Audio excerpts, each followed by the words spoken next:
So this is our new cherry picker. I can't wait to get started with it. Let's show you what's in the box.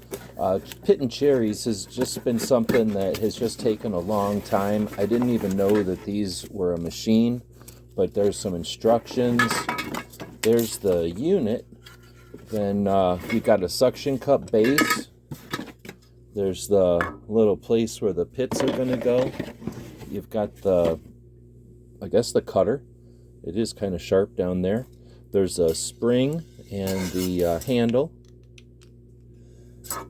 And then this other part. Let's put it together. All right, that took maybe 3 seconds. Well, it took about 3 minutes maybe of reading the instructions and putting it together. So you've got the pusher, you've got a spring, and you've got that little red thing. So, and then this little basket. The basket comes out the side. That's where your pits are going to end up.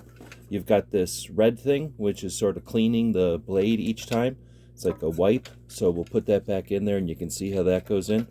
The cutter comes down and pushes past that wipe, and I guess that cleans the blade. So your cherries go in here, they roll down into here, your cherry pits get pushed out with the cutter into this little thing, and then your cherries come out the side. You put a bowl or something here.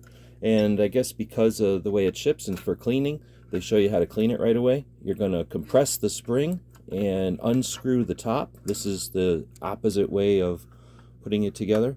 And you unscrew the handle from the top of the rod. Pull that spring off, and the cutting rod is going to just fall right through the bottom here. Now you can clean it real easy. It assembles a little bit smaller for storage. You could put the spring back on here and just put the knob back on just for storage. Great tool, easy to use. Looks like it's going to be easy to clean as well. Hope this helps.